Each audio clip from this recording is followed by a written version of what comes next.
आज स्टार्ट करने वाले हैं हम लोग।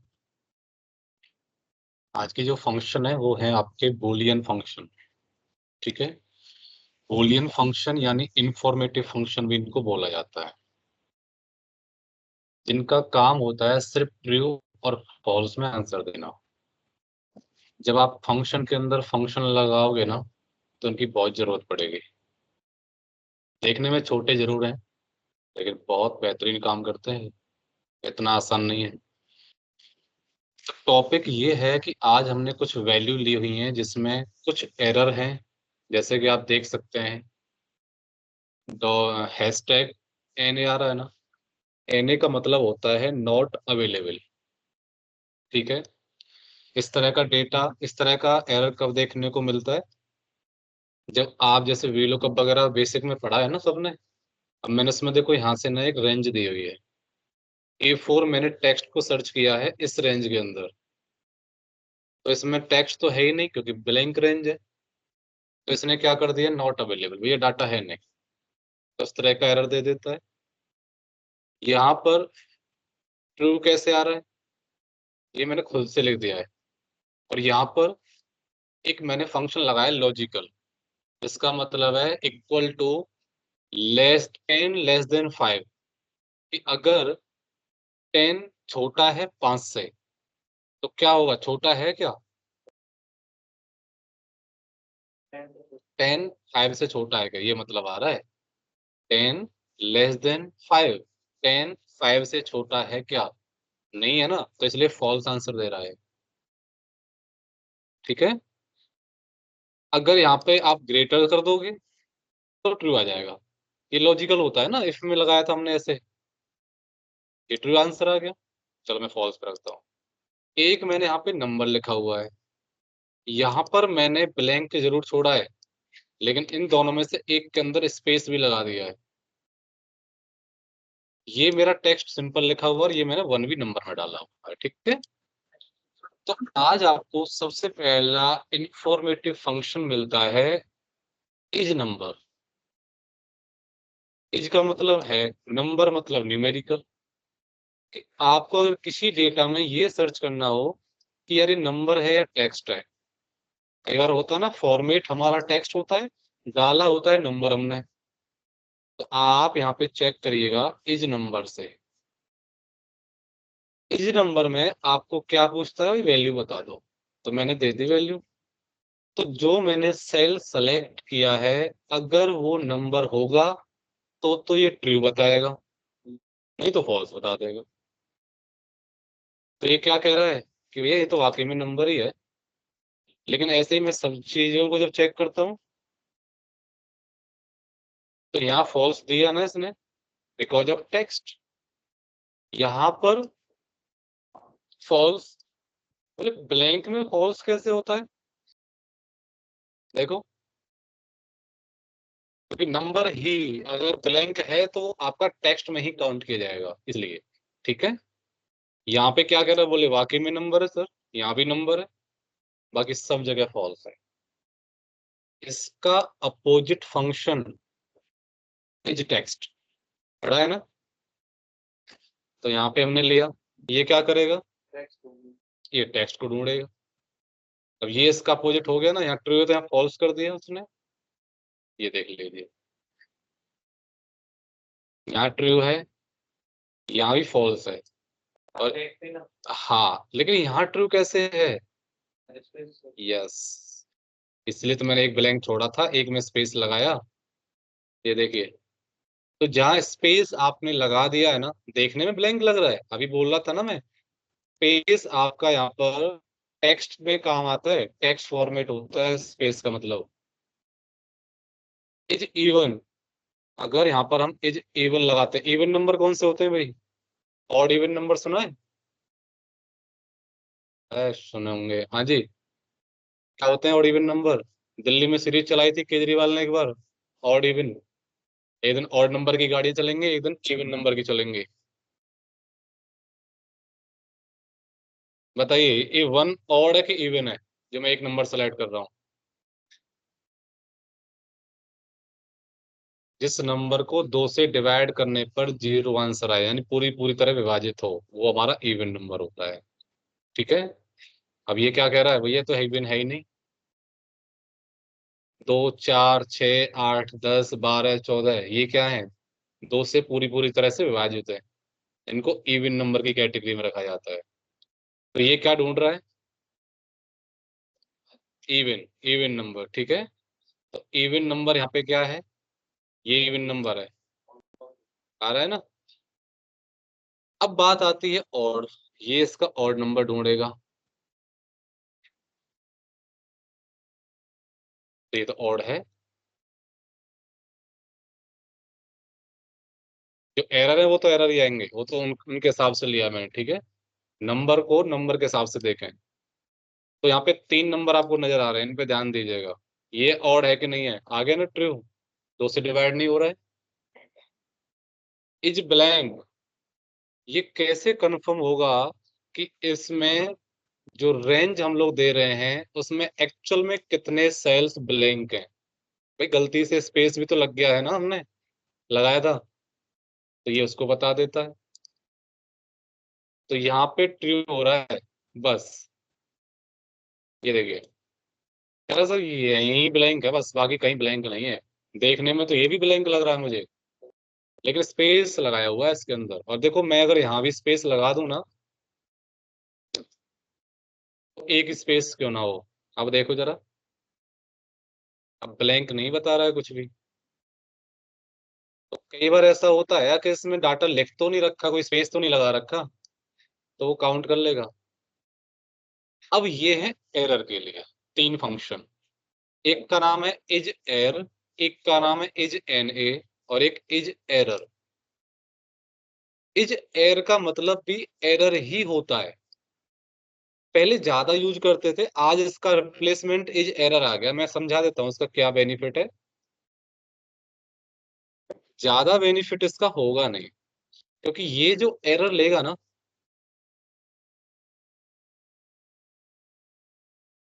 वो किस तरह के एरर को लेगा मैं आपको बताता हूँ।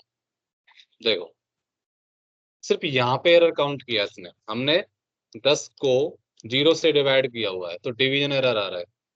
डिव एरर आता है तो ये आ रहा है। तो ये वीलुकअप वाले एरर को तो काउंट ही नहीं कर रहा यार, है ना। इज एर पहले ज्यादा यूज करते थे जब तक वीलुकअप नहीं था, तो ये हर तरह के एरर को ज्यादातर देख लेता है। लेकिन वीलुकअप के लिए इसका बिल्कुल भी यूज नहीं होता है, क्योंकि नहीं बता रहा ना। ये वीलुकअप ही तो था, और इसमें एरर आ रहा है, ये क्या बता रहा है? फॉल्स, बोला है ही नहीं जी एरर।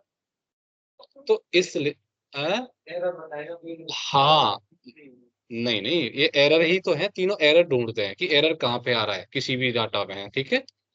तो इसमें वीलुकअप वाला एरर नहीं बताएगा, बाकी सभी तरह के एरर्स बता देगा ये। हैशटैग नेम एरर आ जाता है जैसे। अब आता है इज एन ए, ये होता है सिर्फ वीलुकअप के लिए ही, ओनली। ये वो एरर बताता है जो वीलुकअप के थ्रू आ रहा है, वीलुकअप फंक्शन में आ रहा है, मतलब not available. N A match कर रहा है ना, तो इसने सिर्फ वही एरर बताया। और जो इज एरर होता है, ये सभी तरह के एरर बताता है। इन दोनों का कंबाइंड आ गए। ठीक है, हाइब्रिड हो गया एक तरीके से। इज एरर अगर हम लेते हैं, तो ये सभी तरह के एरर्स को बता देगा। यहाँ भी ट्रू, यहाँ भी ट्रू। 2 एरर थे हमारे। ठीक है। अब आता है इज फॉर्मूला। बोले इसमें कहाँ कहाँ फंक्शन लगा हुआ है, कौन कौन से सेल्स बाई फंक्शन कैलकुलेटेड है। इज फॉर्मूला ले लो, रेफरेंस दे दिया। क्या बता रहा है? फॉल्स। तो इसने यहाँ पे ट्रू किया, क्योंकि वीलुकअप का फंक्शन लगाया था भाई, है ना। यहाँ पे डिवीजन इक्वल टू डिवाइड किया था, और यहाँ पर इक्वल टू 10 <5। तो ये सब क्या है? फंक्शन यूज किया हमने, फॉर्मूला है यानी कि। और इज लॉजिकल का मतलब है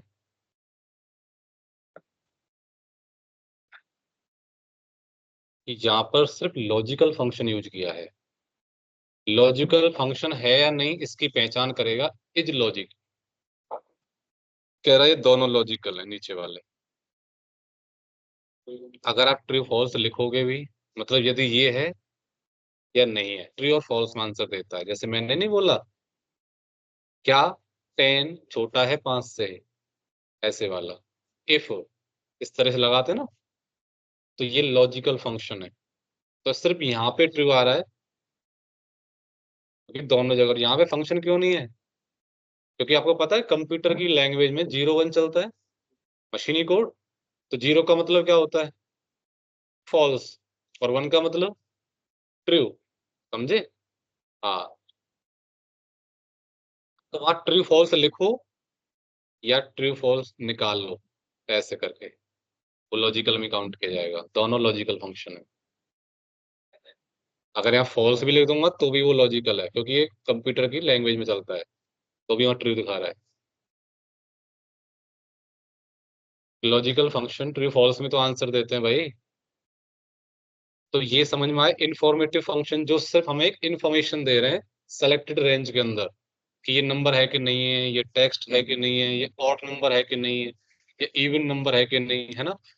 यदि ये, चलो छोटा नंबर तो हम लोग ढूंढ लेते हैं। अब बड़ा नंबर दे दूं, मान लो मैं आपको 5225, 5025 दे दिए, चलो 5025 को बोला जाए भी ऑड नंबर है कि इवन नंबर है, ढूंढते रहो करते रहो विभाग, तो डिवाइड करने में टाइम लगेगा ना। तो इसलिए आप यही चेक कर लो डायरेक्ट। और बहुत सारे नंबर चेक करने हैं, कौन सा ऑड है कौन सा इवन है। तो ये बड़ा आसान तरीका रहेगा इंफॉर्मेटिव फंक्शन के थ्रू। क्लियर? इंफॉर्मेटिव फंक्शन का अब हम चलते हैं टेक्स्ट फंक्शन की तरफ, जो कि बहुत इंपॉर्टेंट होते हैं। लाइटली लेने की कोशिश बिल्कुल ना करें इनको। तो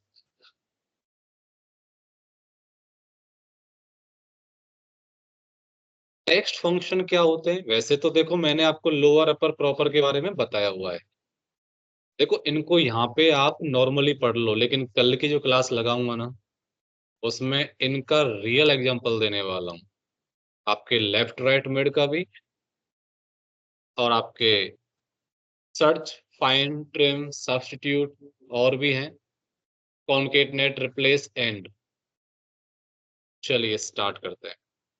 लोअर क्या करता है? लोअर फंक्शन क्या करता है भाई? है ना? क्योंकि आपके इसमें चेंज की कमांड तो होती ही नहीं है जो वर्ड में थी, तो इसी वजह से एक्सेल में फंक्शन दिया। तो यहाँ दोनों जगह जो जी कैपिटल था, इसने दोनों को स्मॉल कर दिया। मैंने अपर ले लिया क्या पहले? हाँ सॉरी, पहले अपर ले लो, मैं लोअर वाला समझ गया। तो यहाँ पे ले लेते हैं पहले इक्वल्स टू अपर। तो अपर क्या करेगा? सबको कैपिटल करेगा, देख सकते हो। तो ये मैंने बताया ना कि आप इसे सिलेंडर से पकड़ के ड्रैग करते हो, डबल क्लिक कर सकते हो। डबल क्लिक से थोड़ा आसान हो जाता है। लोअर इसका बिल्कुल अपोजिट है, जो स्मॉल करेगा सभी लेटर्स को, ये देखिए। और प्रॉपर क्या करेगा जी? हाँ, इसमें first capital of each word. तो जैसे गौरव, गौतम, ये ऑलरेडी प्रॉपर ईच में है फिलहाल। ठीक है, इसमें तो फुल, क्या कह रहे हो? हाँ, रवि का आर, कुमार का के, बिल्कुल दे देखो। क्या सौरव कुंडीर आ रहा था, एस कैपिटल कर दिया, पी तो पहले से ही था। स्पेस लगने से वो एक वर्ड में काउंट हो गया ना, अलग अलग दोनों वर्ड्स हो गए। हाँ, नितिन शर्मा तो है, एन कैपिटल है और एस कैपिटल है। ठीक है।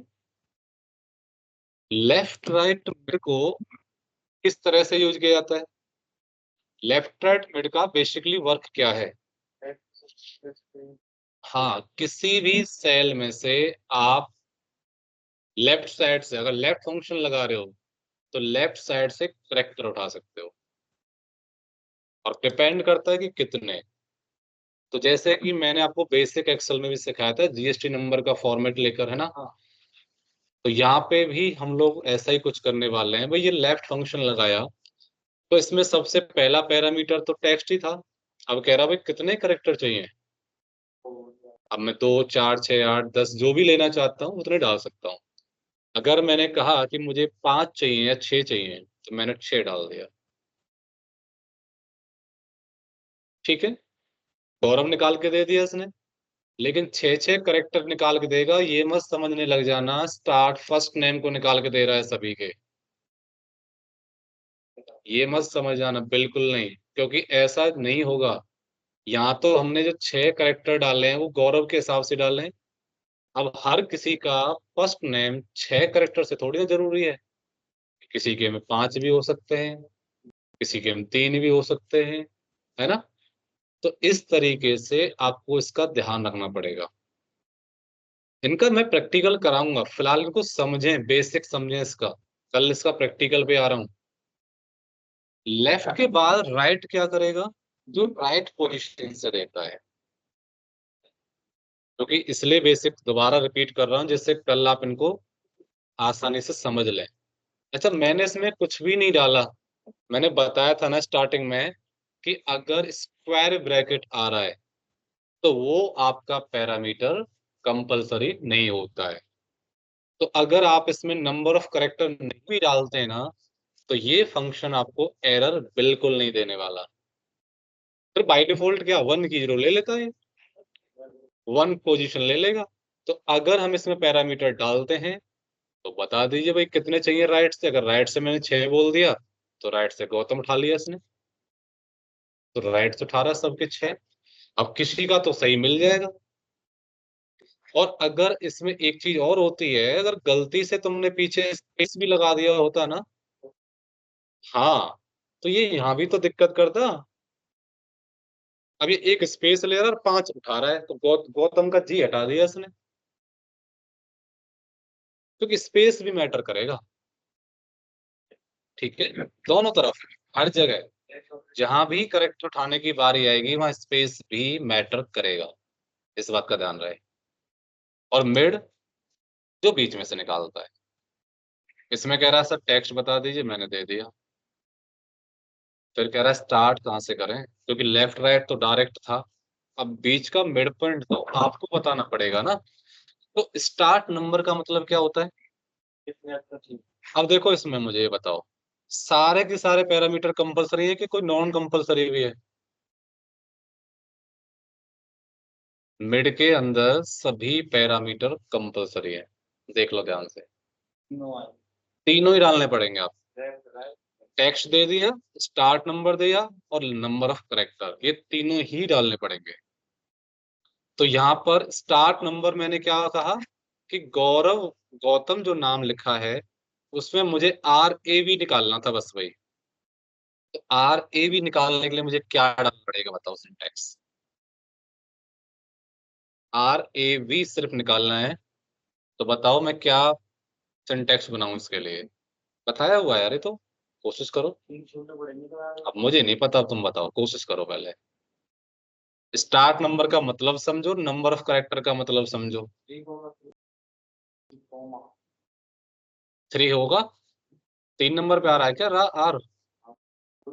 फिर नहीं नहीं, वही पोजीशंस बतानी है, स्टार्ट किस नंबर से करनी है। तो 4 यहाँ पे डाला, कॉमा। हाँ, ठीक है, आ गया। कॉमा क्यों लगेगा भाई, तो नंबर ऑफ करेक्टर आ गए ना। तो ये जो मैं यहाँ पे बता रहा हूँ ना, स्टार्ट नंबर का मतलब होता है कि वो भी करेक्टर लेना है। ये उसी पोजीशन से लेगा। फिर स्टार्ट फ्रॉम, कहाँ से स्टार्टिंग करें, इसका मतलब है। तो हाँ, उसको भी लेना पड़ेगा बिल्कुल। अगर मुझे आर से लेना तो मुझे 4 ही डालना पड़ रहा है, क्योंकि स्टार्ट करना चाहता हूँ मैं यहाँ से। अगर मुझे यू से स्टार्टिंग करनी होती तब मैं 3 डालता, और फिर वी तक जाता तो 4 हो जाते। 3 से स्टार्टिंग करे और 4 लेटर तक जाए। ठीक है। जीएसटी नंबर में क्या किया था हमने, 3 डाला था ना, 3 से लेके 10। तो फिर, तो ये क्या करेगा स्टार्टिंग के, आ रहा है। चौथे डिजिट से स्टार्टिंग कर रहा, 3 लेटर ले रहा है, 3 स्ट्रिंग ले रहा है, लेकिन यहाँ पे 2 क्यों है भाई? स्पेस ले लिया है क्योंकि इसमें नाम क्या था? नितिन। तो NIT, ठीक है।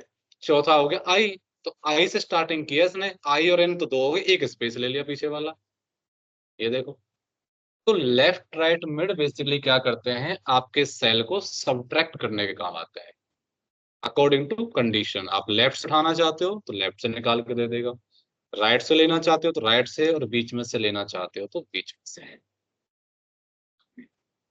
अब एक बहुत बेहतरीन फंक्शन लेन होता है। लेन का मतलब क्या था भाई? Characters of length. आपके किसी भी सेल में लिखे गए कंटेंट में कितने करेक्टर हैं, इनके बताता है। तो यहाँ पर मैंने लेन लिया, तो इसमें एक ही सिंगल पैरामीटर है, ओनली टेक्स्ट, जो मैंने दे दिया। अब इसमें अनएक्सपेक्टेड देखो अननेसेसरी स्पेस भी तो लगा हुआ है, वो भी काउंट कर लेगा। ये देखिए भाई, भाई नितिन शर्मा में कितने लेटर्स हैं? 3 तो, 3 और 2 5 तो नितिन में हो गए, और 6 शर्मा में हो गए, 11 ना। स्पेस बीच में लगा हुआ है। अब कई बार क्या होता है, अगर पीछे भी गलती से स्पेस लगा होता तो तुम्हें थोड़ी ना पता चल रहा भाई, तो बड़ी प्रॉब्लम आती है। अभी ये आपको आसान लग रहे हैं आज, आज की क्लास में फंक्शन, पता है क्या होगा? कल जब आप इनको पढ़ोगे कहोगे ये ही है बस, इनके बिना तो काम चलने वाला ही नहीं है। मैं भी इजी बता रहा हूँ उनको। लेन हो चाहे सर्च हो, चाहे मिड हो या लेफ्ट राइट हो या अपर लोअर हो, सबका यूज करने वाला। क्या? अगला आता है सर्च। तो एक्चुअल लेंथ बताने का काम क्या करेगा? Len function. देखने से आप आइडेंटिफाई बिल्कुल नहीं कर पाओगे कि इसमें कितने करेक्टर है, ये बताएगा सिर्फ फंक्शन, क्योंकि स्पेस नजर नहीं आएगा भाई, कितना स्पेस लगाया हुआ है। स्पेस तक वैसे दिख रहा है कि यार स्पेस तो है, लेकिन क्या पता कि लगाया कि नहीं लगाया है, नाम ही छोटा है। अब सर्च कर लो। सर्च फंक्शन क्या काम करता है, ये आपके लिए बिल्कुल नया हो, ठीक है। तो सर्च फंक्शन बताता है किसी भी नाम में, या मैं कहूं किसी भी सेल के अंदर, किसी भी करेक्टर की पोजीशन। जैसे अगर मैं कहूं कि यार गौरव में, ये बताओ वी किस पोजीशन पे आ रहा है, या गौरव में जो आर है वो किस पोजीशन पर है, तो इसके लिए सर्च फंक्शन यूज होता है।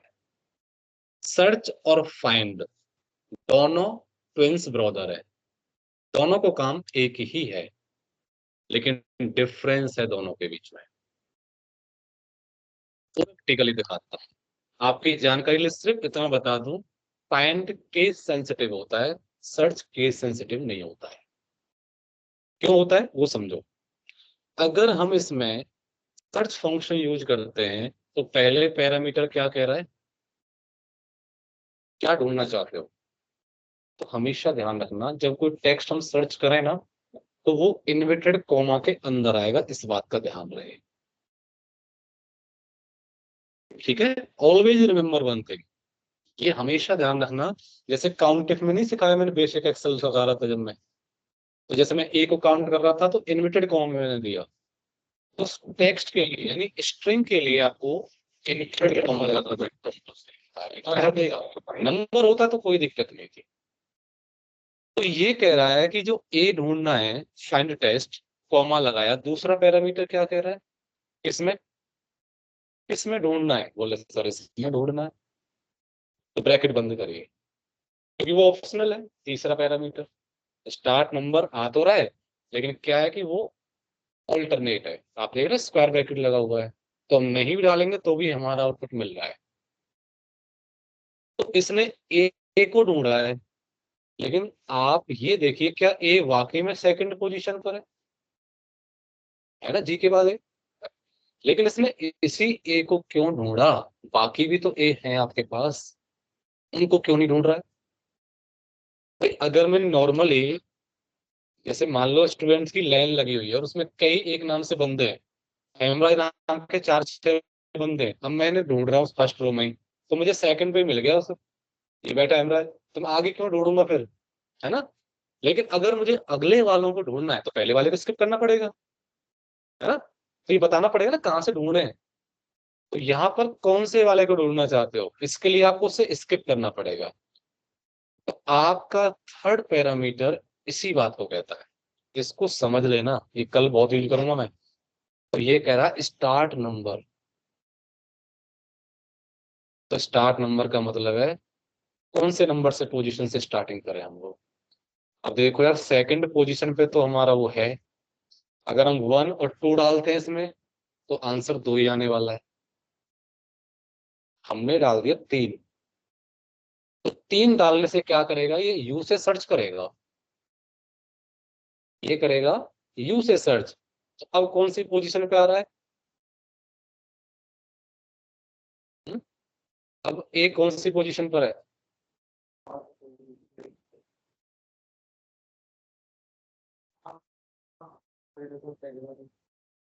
बताओ। नहीं नहीं, पहले वाले काउंट नहीं करेगा, मैं वही तो समझा रहा था मैं। अब मेरा मतलब ये है कि ये ढूंढ रहा है यू से, तो अब पूछ रहा है भी अब कौन सी पोजीशन पे आना चाहिए आउटपुट बताओ। मैं तो एंटर करूंगा तो आ जाएगा, तीसरे पे आना चाहिए, क्यों, और ए नहीं। तो इसमें एक अंतर समझो, बेशक आपने इसे ढूंढ रहे हो आप तीसरी पोजीशन से, लेकिन वो एक्चुअल में कौन सी पोजीशन पर है, 5वीं पे। तो आंसर विल बी 5। समझे भाई, उस रो के अंदर वो कौन सी पोजीशन में बैठा हो तो एक्चुअल में देखा जाएगा ना।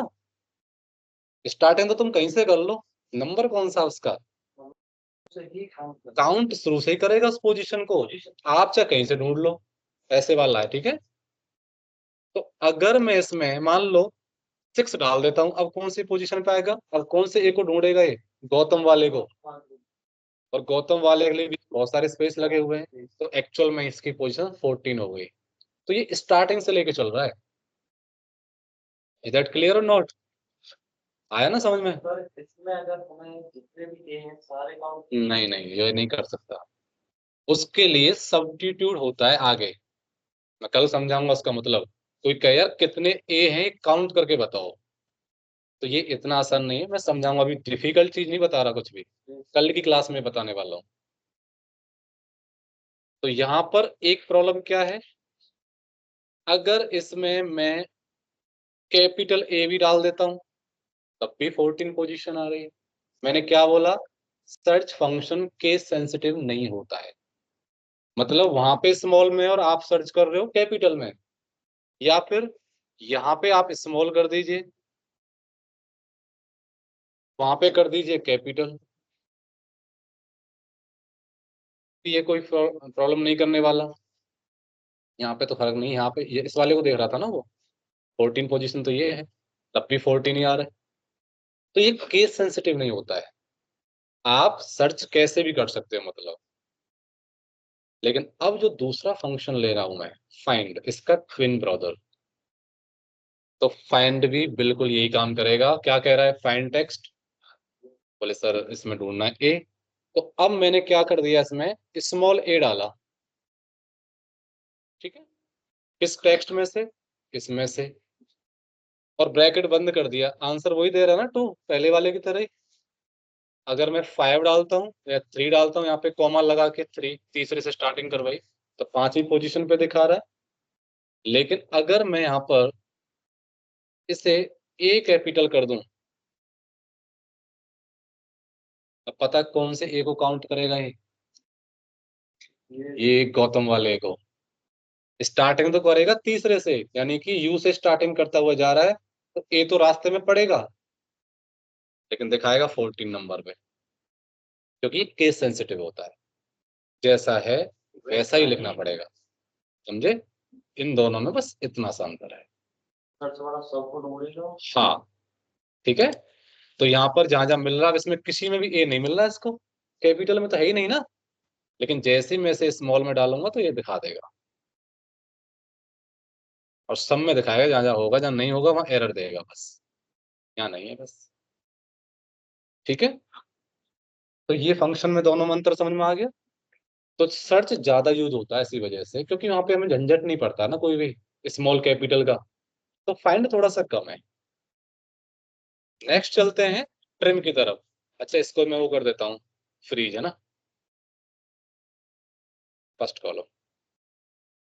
अब चलते हैं ट्रिम की तरफ। तो ट्रिम के बारे में तो बताया था यार मैंने शायद। ये जो एक्स्ट्रा स्पेस लगा दिया है ना, उसको हटाने का काम ट्रिम करता है।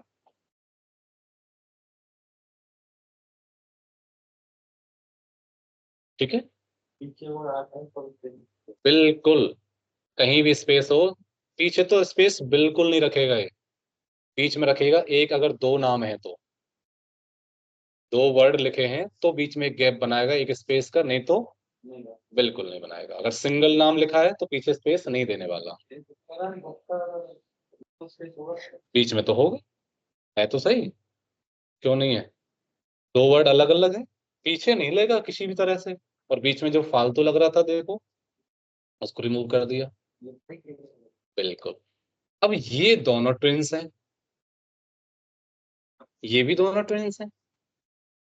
थोड़ा सा फर्क है इनमें। सब्स्टिट्यूट क्या करता है?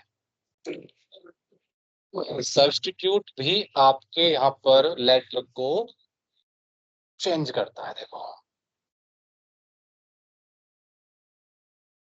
टेक्स्ट बताइए, तो टेक्स्ट क्या होगा हमारा? ठीक है, ओल्ड टेक्स्ट। हमने कहा इसमें से ए, ए जितनी जगह लिखा हुआ है उन सब की जगह ई हो जाए।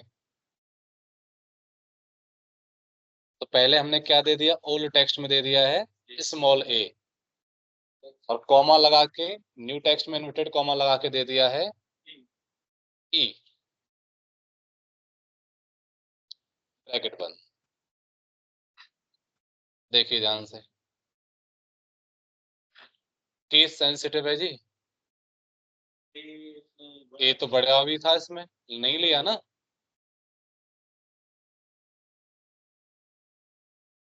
ऐसा नहीं सिंगल लेटर लेगा, ज्यादा भी ले सकते हो। हाँ जी, आर ए वी की जगह पर। लेकिन ये अभी प्रॉब्लम आएगी कि सब में आर ए वी थोड़ी है, ये ध्यान रखना। ये बिल्कुल ध्यान रखना है। तो इसलिए मैं सिंगल करेक्टर पे करूंगा इसको, ठीक है, कि जितनी जगह ए लिखा हुआ सभी में उन सब की जगह ई हो जाए, ऐसे वाला। भाई वैसे करोगे तो फिर प्रॉब्लम आनी है, क्योंकि वो सेम लेटर सब में नहीं मिलेंगे। और वहीं पर रिप्लेस क्या कर रहा है?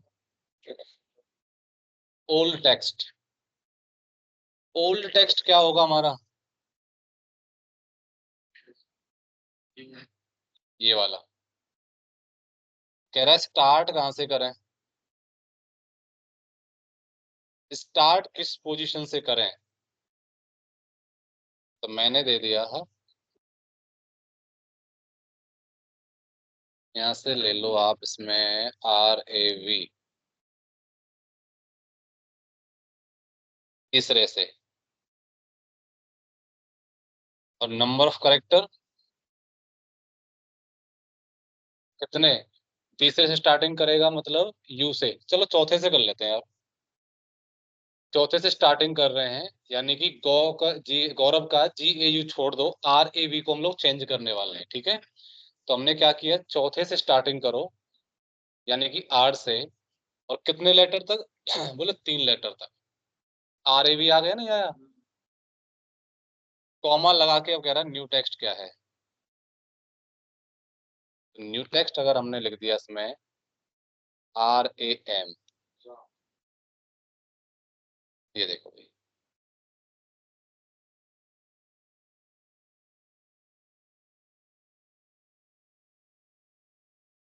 अब इसमें क्या अंतर लग रहा है तुम्हें पता है? उसमें उसी लेटर को चेंज करेगा जो आप बताओगे। जैसे आपने बोल दिया R A V, R A V मिलेगा तो चेंज करेगा, नहीं तो नहीं करेगा। और यहाँ क्या कह रहा है, मैं तो करेक्टर चेंज करूंगा। समझ रहे हो? हाँ, स्टार्टिंग के 3 लेटर ये रखो, बाकी का नाम के पीछे ये लगा दो। ऐसे कभी कंडीशन आती है ना, फिर ये कोड लगा दो सबके पीछे, इसको हटा करके ये कर सकते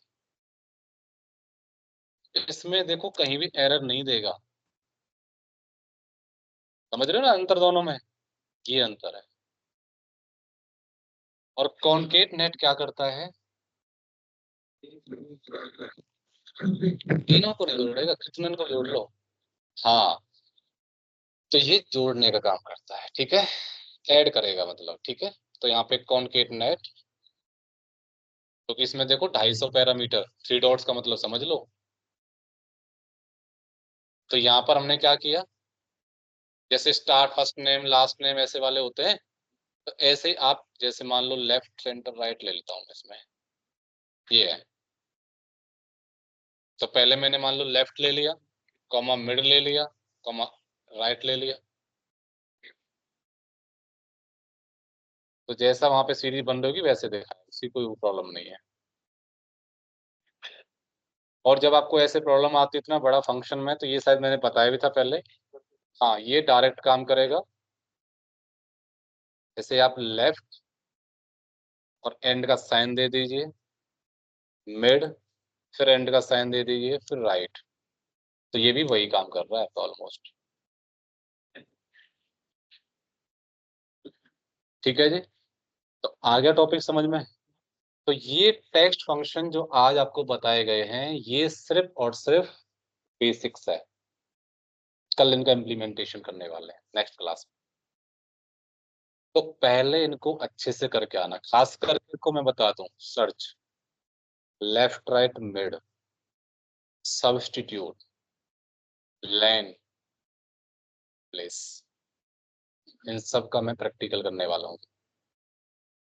ठीक है, क्योंकि आपको ये दिक्कत आएगी ना, भाई ये नाम लिखे और हमें एक्चुअल में अलग अलग करने हैं, तो नाम और सरनेम कैसे करोगे? किसी में 4 लेटर है फर्स्ट नेम में, किसी में 5 है। लेफ्ट राइट जो अभी आपने बेसिक पढ़ा वो तो करेक्टर के हिसाब से कर रहा है, इसलिए आप एक्चुअल में करोगे। ठीक है, तो ये चीजें बेसिक्स कर लेना, आज काफी रहेगा आज के लिए। ठीक है।